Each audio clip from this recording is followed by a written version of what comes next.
आदाब, नमस्ते। बहुत बहुत स्वागत है आपका हमारे इस YouTube चैनल में जिसका नाम है बिंदास बोलो। मैं तबरेज़ मंसूरी।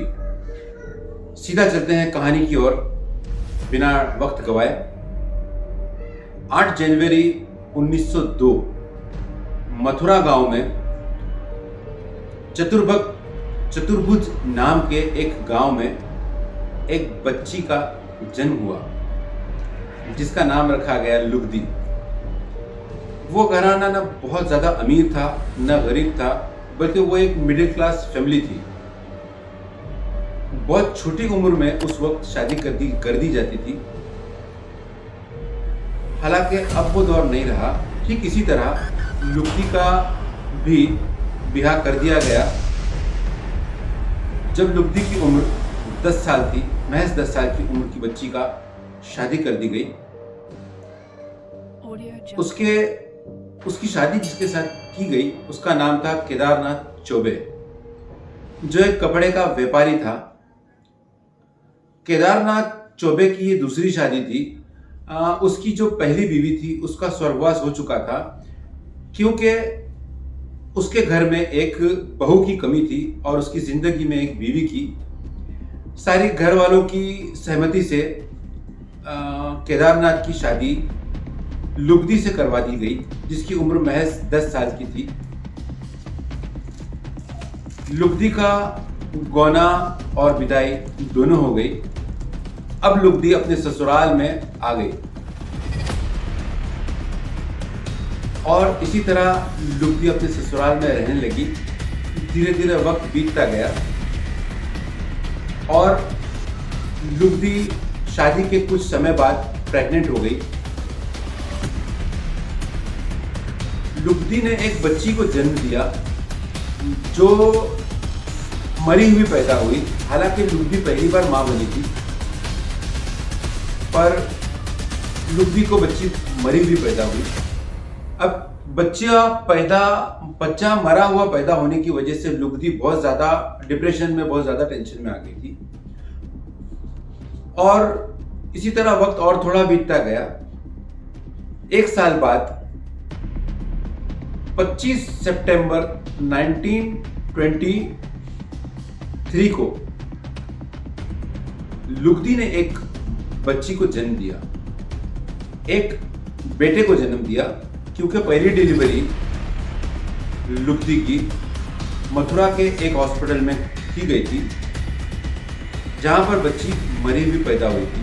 इसलिए मथुरा की जगह उसकी डिलीवरी इस बार आगरा के एक हॉस्पिटल में करवाई गई, जहां पर लुगदी ने एक बेटे को जन्म दिया। बेशक बेटा बहुत तंदुरुस्त भी था, पर बहुत इत्तेफाक से ऐसा हुआ कि लुगदी बच्चे को जन्म देने के 9 दिन बाद ही देहांत हो गया लुगदी का। लुगदी मर गई। केदारनाथ की ये दूसरी पत्नी थी जिसका देहांत हो गया था। उसके बेटे का नाम नवनीत लाल रखा गया। नवनीत लाल के जन्म के बाद लुगदी ने उसे सिर्फ एक बार ही देखा था, क्योंकि डिलीवरी के बाद लुगदी की तबीयत बहुत ज्यादा खराब होने की वजह से लुगदी को उसके बेटे से अलग रखा गया था हॉस्पिटल में। यूं ही वक्त बीतता गया। पूरे 1 साल 10 महीने बाद कुछ ऐसा हुआ जिस पर विश्वास करना बहुत मुश्किल है। 11 दिसंबर 1926 में दिल्ली में बाबरंग नाम के एक व्यक्ति की घर में बच्ची पैदा हुई, जिसका नाम शांति देवी रखा गया। शांति देवी अपनी 4 साल की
उससे उससे कन्वर्सेशन करेंगे, उससे बात करके समझने की कोशिश करेंगे कि वो ये क्या बोलना चाह रही है। शांति देवी को ऑफिस में बुलाया गया प्रिंसिपल टीचर्स के सामने, पर शांति देवी ने जिस तरह से डट के जवाब दिया, प्रिंसिपल और टीचर्स सबके होश उड़ गए। यहाँ तक कि उन लोगों ने हाथ उठा दिया सिर्फ महज 6 साल की उम्र की बच्ची के सामने। प्रिंसिपल, टीचर्स सब घुटने टेक दिए। इंटरव्यू के दौरान शांति देवी ने प्रिंसिपल, टीचर्स और सारे स्टाफ को ये बताया कि शांति देवी की शादी हो चुकी है और शांति देवी का असली घर मथुरा में है, और जहाँ पर मथुरा में उनका घर है, उनके घर के सामने एक मंदिर है और उनके घर में एक कुआं है, और अड़ोस पड़ोस में शांति देवी सारे लोगों को जानती है, और पूरे कुटुंब का, पूरे खानदान का नाम शांति देवी ने पूरे स्कूल के टीचर्स और प्रिंसिपल के सामने इस तरह बताया जैसे कि वो बच्ची वहीं पैदा हुई है और वहीं पर रहती है। शांति देवी हमेशा अक्सर ये जिद किया करती अपने घर में कि मुझे अपने असली घर मथुरा ले चलो। घर वालों के लाख समझाने के बाद भी शांति देवी इस बात को कभी नहीं मानी और वो हमेशा से जिद करती रही कि मुझे मथुरा अपने असली घर ले चलो, मुझे अपने पति और अपने बच्चों से मिलना है। शांति देवी की इस जिद से परेशान होकर घर वालों ने एक साइकेट्रिस्ट डॉक्टर से कंसल्ट किए। अब साइकेट्रिस्ट डॉक्टर को सारा मामला बताया गया कि ये बच्ची मथुरा की भाषा बोलती है और ये कहती है कि इस मथुरा में इसके पति है, इसके पति का घर है, इसका बच्चा है, और ये जिद करती रहती है कि हमेशा कि मुझे वहां ले चलो। और वो ये भी कहती थी कि मुझे एक बेटी पैदा हुई जो वो मर चुकी। साइकेट्रिस्ट ने पूरा मामला सुना और शांति देवी से साइकेट्रिस्ट अकेले मिलकर कन्वर्सेशन किया साइकेट्रिस्ट ने और पूरा मामला समझने की कोशिश किया। शांति देवी ने साइकेट्रिस्ट को जो जवाब दिया, वो सारा जवाब सुनकर साइकेट्रिस्ट का दिमाग हिल गया। शांति देवी ने उनको बताया कि मेरे पति है, मेरा बच्चा है, मेरा वहां पर घर है मथुरा में, मेरे पति गोरे हैं, मेरे पति के बाएं गाल पर एक मस्सा है, मेरे पति चश्मा पहनते हैं। ये सारी चीजें उसने बताया और शांति देवी ने ये भी बताया साइकियाट्रिस्ट को कि मेरा पहला बच्चा ऑपरेशन से पैदा हुआ था। जब डॉक्टर ने डिलीवरी की बारीकी बात करने लगा, डॉक्टर ने जब जानना चाहा कि इसको पता है कि नहीं बारीकियों के बारे में डिलीवरी की, उस वक्त शांति देवी ने इतनी ज्यादा डिटेल्स बताई। वो 6 साल की बच्ची जिसको किसी चीज की समझ नहीं होना चाहिए, उस बच्ची ने इतनी ज्यादा डिलीवरी की डिटेल्स बताई कि वो सुनकर साइकियाट्रिस्ट के पसीने छूट गए। साइकियाट्रिस्ट, डॉक्टर सब दंग रह गए। ठीक है, इसी तरह धीरे धीरे वक्त बीतता गया। शांति देवी और ज्यादा डिटेल्स में बताना शुरू कर दिया। शांति देवी ने और ज्यादा डिटेल्स में बताना शुरू किया कि द्वारकाधीश टेम्पल है, मंदिर, एक द्वारकाधीश मंदिर है, मंदिर के सामने मेरा घर है जहां पर मेरे पति रहते हैं और मेरे पति कपड़े के व्यापारी हैं, मेरे पति गोरे जैसे हैं, उनका वो एक चश्मा पहनते हैं, और मेरे घर में एक कुआं है जहां पर मैं नहाया करती थी और मैंने वहां पर कुछ पैसे भी छुपा कर रखे हैं जो शायद अब तक होंगे पैसे। उसके घर वालों ने शांति देवी से कई बार उसके पति का नाम पूछा, पर शांति देवी ने अपने पति का नाम कभी अपनी जुबान से नहीं लिया। होता यूं था कि उस वक्त औरतें अपने पति का नाम नहीं लेते थे, इसलिए इसने अपने पति का नाम कहीं भी नहीं लिया। उस दौर में औरतें अपने पति का नाम नहीं लिया करती थी, इसी वजह से लुगदी देवी ने अपने पति का नाम कभी किसी के सामने नहीं लिया। इसी दौरान बाबू बिशननाथ नाम के एक व्यक्ति थे जो इनके पिता के दूर के रिश्तेदार थे। उन तक ये बात पहुंची, जो कि दिल्ली में एक स्कूल के टीचर थे, हेडमास्टर थे। शांति देवी के पिता ने बाबू बिशननाथ को सारी बात बताई। ये सारा मामला सुनकर बाबू बिशनचंद भी बहुत परेशान हो गए, उनका दिमाग हिल गया। बाबू बिशनचंद ने शांति देवी से बात की और उन्होंने कहा कि तुम्हारे पति का नाम क्या है। शांति देवी ने उनको भी अपने पति का नाम बताने से इनकार किया। तब बाबू बिशनचंद ने शांति देवी से कहा कि अगर तुम मुझे अपने पति का नाम बताओगी तो मैं तुम्हें मथुरा लेकर जाऊंगा, अब आप तुम्हारे पति से मिलाने के लिए।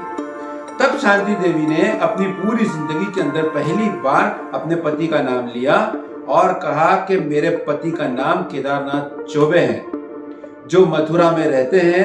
केदारनाथ चौबे की चौबाइन कहते हैं लोग वहां पर, इस नाम से मुझे लोग जानते हैं। और कहा कि द्वारकाधीश मंदिर के सामने मेरा घर है। और शांति ने जब बाबू बिशनचंद जी को ये सारी बातें बताई, शांति देवी की ये सारी बात सुनकर बाबू बिशनचंद बहुत हैरान हुए और उन्होंने एक खत लिखा मथुरा में, जो शांति देवी ने पता बताया था उस पते पर ही। जैसे कि उस वक्त क्या होता था कि थोड़ा सा भी अगर किसी का पता मालूम हो तो गांव में लोग एक दूसरे को जाना करते थे। तो केदारनाथ चौबे के नाम से उस गांव में द्वारकाधीश मंदिर के सामने वाला घर, इस तरह से कुछ एड्रेस लिखकर उन्होंने लेटर भेजा। बाबू बिशनचंद ने उस खत में लिखा कि एक बच्ची है दिल्ली में जिसकी उम्र 6 साल है, उसका नाम शांति देवी है, जिसने मुझे आपका पता दिया है और उसका कहना है कि वो पिछले जन्म में आपके घर की बहू थी और उसका नाम था लुगदी। उसका नाम लुगदी था और उसकी पहली डिलीवरी हुई थी मथुरा में ही, जहां पर उसकी बेटी मरी हुई पैदा हुई थी। उसने एक बच्ची को जन्म दिया था और वो बच्ची मरी हुई थी और उसको साल भर के बाद ही दूसरा बच्चा पैदा हुआ था जो तंदुरुस्त था। और उन्होंने खत में लिखा कि मथुरा गांव में एक द्वारकाधीश मंदिर के सामने केदारनाथ जी का घर है और केदारनाथ जी उनके पति है और वो घर में एक कुआं है और उसने कुछ पैसे भी वहां पर छुपा कर रखे हैं। और इसी तरह से सारी बातें उसने लिखकर उस खत में भेजा। और आखिर में उन्होंने लिखा कि अगर इस बात में, ये सारी बात जो खत में लिखी हुई है, इस बात में अगर जरा सी भी हकीकत है तो मुझे इसका जवाब दीजिए, इस खत का जवाब मुझे भेजिए। खत पढ़कर केदारनाथ के पैरों तले जमीन खिसक गई, क्योंकि उस खत में जो कुछ भी लिखा था वो 16 आने सही था, उसमें एक शब्द भी गलत नहीं था। और इस खत ने केदारनाथ को झिंझोड़ कर रख दिया था। जैसे ही केदारनाथ ने ये खत पढ़ा, केदारनाथ ने तुरंत फैसला किया कि वो अपने कजिन भाई पंडित काशीनाथ को मथुरा से दिल्ली भेजेंगे। बाबू बिशनचंद पंडित कांचीलाल को सीधा शांति देवी के सामने लेके जाकर खड़ा करते हैं और शांति देवी को ये बताया जाता है कि ये केदारनाथ है, केदारनाथ चौबे इनका नाम है। ये बताकर शांति देवी से मिलवाया गया। शांति ने कांचीलाल को देखकर तुरंत बोल उठी कि ये कांचीलाल है, ये केदारनाथ नहीं है, ये मेरे पति केदारनाथ चौबे नहीं है, ये तो शांतिलाल है, ये तो कांतिलाल है। उस वक्त शांति देवी की उम्र महज 7 साल थी। ये सुनने के साथ ही घर वालों के होश उड़ गए। कांचीलाल ने काफी समय तक शांति देवी से बात की शांति देवी ने उस दौरान, उस बातचीत के दौरान सारी बातें बताई और उन्होंने बताया, शांति देवी ने बताया कि उनका घर क्या था, कहाँ था, कौन सी मंदिर के सामने था, उनके घर का लोकेशन कहाँ है, उनके घर में कुआं है जहाँ पर उनके घर में उन्होंने किसी एक जगह पर कुछ पैसे भी छुपा के रखे हैं, उनकी पहली बेटी हुई थी जो मरी हुई पैदा हुई थी। ये सारी बातें सुनकर कांतिलाल के होश उड़ गए और शांति देवी ने उन्हें यह भी बताया कि कांचीलाल से वो किस तरह मजाक किया करती थी जब वो लुगदी देवी थी, यानी पहले जन्म में। उनके पति केदारनाथ चौबे कितने बजे घर से निकलते थे, कितने बजे घर पर आते थे, क्या खाने में पसंद करते थे और कितने बजे सोते थे, कितने बजे उठते थे, ये सारी बारीक से बारीक बातें उन्होंने बताई। जब ये बातें कांतिलाल ने उनकी बातें सुनी शांति देवी की, तो वो भी हक्के बक्के रह गए, वो भी परेशान हो गए और उन्हें ये पूरी तरह से यकीन हो गया कि ये शांति देवी जो है, इसका लुगदी का ये दूसरा जन्म है, ये उनको पूरी तरीके से यकीन हो गया। और वो वहां से तुरंत निकले और मथुरा पहुंचे। मथुरा पहुंच के केदारनाथ चौबे से मुलाकात की उन्होंने। केदारनाथ चौबे को सारा मामला बताया। केदारनाथ सुनकर एकदम परेशान हो गए और उन्होंने ये कहा कि मुझे ये पूरी तरह से यकीन हो गया है कि ये शांति देवी ही पहले जन्म में लुगदी थी, यानी कि ये लुगदी का ही दूसरा जन्म है। ये उन्होंने बहुत ही ठोस तरीके से उन्हें बताया, केदारनाथ चौबे को बताया। केदारनाथ चौबे ये सारी बातें सुनकर बहुत परेशान हो गए और उन्होंने तुरंत मन बनाया कि वो जाएंगे दिल्ली। और ये कौन सी बच्ची है जो उनके बारे में इतना कुछ जानती है बिना उनसे मिले, बिना उन्हें देखे। केदारनाथ जी सीधा दिल्ली के लिए निकले। दिल्ली पहुंचे, सीधा शांति देवी के सामने पहुंचे।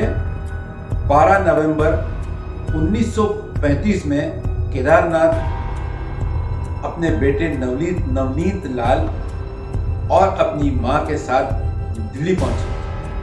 दिल्ली पहुंच के केदारनाथ को सीधा शांति देवी के सामने खड़ा कर दिया गया।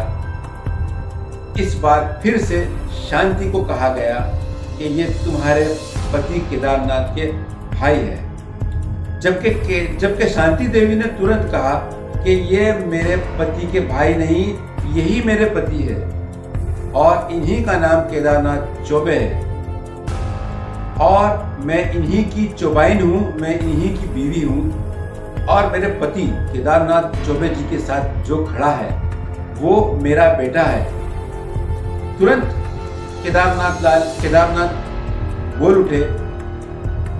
चौबे बोल उठे कि तुमने तो कभी अपने बेटे से मुलाकात की ही नहीं थी, तुमको कैसे पता चला कि ये तुम्हारा बेटा है? तुम तो उसे एक ही बार मिली थी हॉस्पिटल में जब वो बहुत छोटा था। शांति देवी ने कहा, माँ हूँ, जन्म दिया है। इस बच्चे को देखने के साथ मुझे यह एहसास हो गया कि यही मेरी औलाद है, यही मेरा बच्चा है। बात करते करते खाने का समय हो गया। अब शांति की माँ ने कहा कि खाने का समय हो गया है, मैं सबके लिए खाना तैयार करती हूँ। वैसे ही शांति देवी बोल उठी कि मेरे पति की फेवरेट डिश कौन सी है, वो खाने में तीखी चीज कौन सी पसंद करते हैं और मीठी चीज कौन सी पसंद करते हैं। शांति देवी फट से बोलने लगी और उसने कहा कि उन्हें आलू के पराठे पसंद है। दाल और कुछ सब्जियों का नाम लिया उन्होंने और उन्होंने सारी खाने की चीज़ों के नाम बताए जो केदारनाथ चौबे अपने घर में जब लुगदी थी उसके साथ में खाना खाया करते थे। उन सारी चीज़ों की उन्होंने नाम बताया शांति देवी ने। इसी तरह शांति देवी ने अपने सारे खिलौने अपने बेटे को नवनीत लाल को दे दिए। अब केदारनाथ चौबे जी ने कहा कि मैं शांति देवी से कुछ अकेले में बात करना चाहता हूँ। परिवार की मंजूरी से शांति देवी को केदारनाथ चौबे के साथ अकेले में बात करने की इजाज़त दी गई और उन्होंने केदारनाथ चौबे जी ने अपने और अपनी बीवी के संबंध के बारे में शांति देवी से बात की और शांति देवी ने हर उस बात की जानकारी दी जो उन दोनों के यानी लुगदी और उस केदारनाथ चौबे के सिवा और तीसरा कोई नहीं जानता था। उन सारी बातों की उसने शांति देवी ने जानकारी दी। शांति देवी जिसकी उम्र इस वक्त महज 9 साल है, अपने पति केदारनाथ चौबे से नाराजगी के साथ कहती है कि आपने 1925 में वादा किया था कि आप तीसरी शादी नहीं करेंगे, फिर आपने तीसरी शादी क्यों की? ये सारी बात सुनकर केदारनाथ चौबे बाहर आते हैं घर से और शांति देवी के माँ बाप से मिलकर कहते हैं कि शांति ने मुझे जितनी बात बताई वो सारी बातें बिल्कुल सही है, उसमें कोई शक करने की जगह नहीं है और ये मेरा दावा है कि ये लुगदी का दूसरा जन्म है। क्योंकि उस वक्त ये बात बहुत चर्चे में आ गई थी, न्यूज़ में चलने लगी थी, पेपरों में आ गई थी। तब ये बात किसी तरह गांधी जी के पास पहुंची। तब गांधी जी ने 15 लोगों की एक कमेटी बनाई जिसमें उस वक्त के बड़े बड़े एडवोकेट्स थे, वकील थे, कुछ मीडिया कर्मचारी थे और एमपी भी थे। गांधी जी ने ये 15 लोगों की टीम बनाई। ये जांच करने के लिए ये कमेटी बनाई गई कि ये बच्ची जिसकी उम्र 8-9 साल है ये सच बोल रही है कि झूठ, इसका पता लगाया जाए। उस टीम ने शांति देवी को अपने साथ लिया और शांति देवी को लेकर मथुरा के लिए निकले। ये 15 लोगों की टीम जो गांधी जी ने खास इसी के लिए बनाए थे, शांति देवी का ये जो मामला है पुनर्जन्म का, ये जानने के लिए क्या ये हकीकत है या इसमें कुछ गलत है या इसमें कुछ झूठ है, इसमें कितनी सच्चाई और कितनी नहीं, ये जानने के लिए गांधी जी ने एक टीम बनाकर दिल्ली से मथुरा के लिए रवाना किया।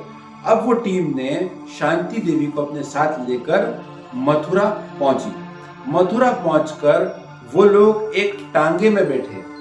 टांगे में बैठकर टांगे वाले को उन्होंने कोई रास्ता नहीं बताया। टीम ने, वो जो टीम थी उस टीम ने कोई रास्ता नहीं बताया। उन्होंने शांति देवी से कहा कि इसको रास्ता तुम बताओ। शांति देवी ने पूरा रास्ता उनको बताया और उस मंदिर के सामने ले गई जहां पर उसका घर था और बराबर उसने उस घर के पास लेके गई। शांति देवी जब स्टेशन पहुंची, इस टीम के साथ जब शांति देवी स्टेशन पहुंची तो केदारनाथ चौबे जी के एक दूर के संबंधी, एक दूर के कजिन भाई थे, वो उनको मिले। शांति देवी ने उसको भी पहचान लिया और उस टीम को भी मिलाया। यानी उसका दिमाग इतना अच्छा काम कर रहा था उस समय।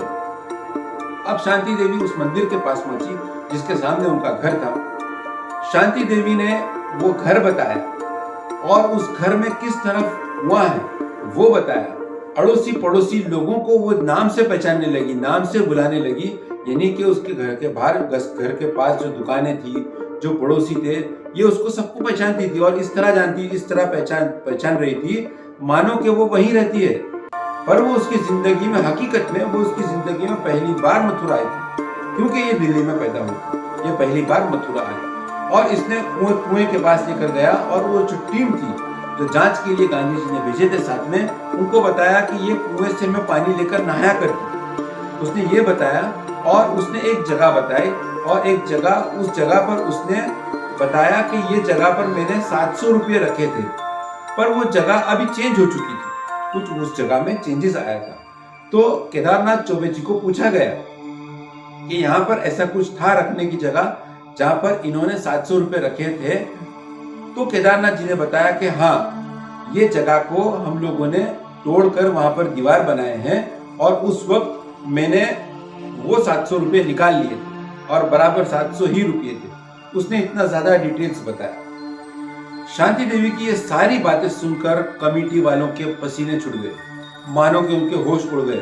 उन्होंने इससे पहले ऐसा मामला उनकी जिंदगी में कभी नहीं देखा था। उस टीम में, जिस टीम में एमपी थे, जिस टीम में एडवोकेट्स थे, डॉक्टर्स थे, वो सारी के सारी टीम के होश उड़ गए।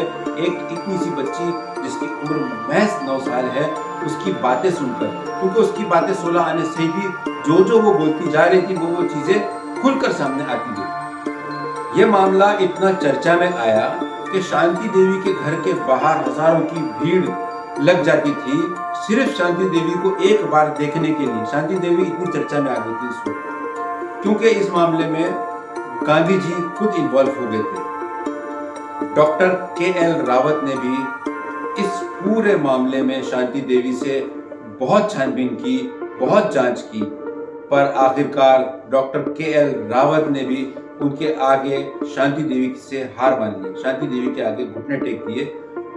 उस समय ब्रिटिश से आजादी पाने के लिए हमारे हिंदुस्तान में बहुत उथल पुथल चल रही थी। शांति देवी की इस कहानी को गांधी जी ने भी बहुत चर्चा में लाए थे और उस समय गांधी जी ने अपने एक मंच पर खड़े रहकर ये कहानी कही थी, जिसकी वजह से एक विशेष समुदाय गांधी जी से थोड़ा सा नाराज हो गया था, क्योंकि एक विशेष समुदाय है जो पुनर्जन्म पर विश्वास नहीं करता है। शांति देवी की ये कहानी उस समय सनसनी हो गई थी, बहुत ज्यादा चर्चा में आ गई थी और शांति देवी की इस पुनर्जन्म की कहानी को लोग जीती जागती मिसाल कहा करते। 1986 में डॉक्टर E.N. स्टीवेंसन के साथ जब शांति देवी का इंटरव्यू हुआ तो शांति देवी ने अपनी पूरी कहानी खुलकर पूरी मीडिया के सामने भी कहा।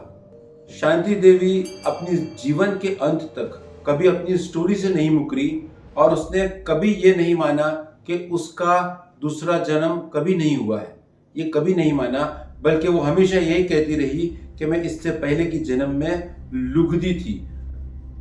Doctor E.N. स्टीवेंसन ने 12 से ज्यादा किताब लिख चुके हैं पुनर्जन्म के ऊपर। एक स्वीडिश ऑथर ने भी शांति देवी के ऊपर बुक लिखी थी और उनकी पूरे पुनर्जन्म पर एक बहुत अच्छी किताब लिखी थी, जो किताब इंग्लिश और हिंदी में पब्लिश हो चुकी है। इसी तरह 27 दिसंबर 1987 को शांति देवी का देहांत हो गया। हालांकि देहांत के 4 दिन पहले तक शांति देवी अपनी पुनर्जन्म के ऊपर सारे इंटरव्यूज देती रही। ये एक सच्ची कहानी थी लुगदी की और शांति देवी। इसी तरह की सच्ची कहानी सुनने के लिए मेरे चैनल को बिंदास बोलो सब्सक्राइब करें, लाइक करें और कमेंट करें। बहुत बहुत धन्यवाद।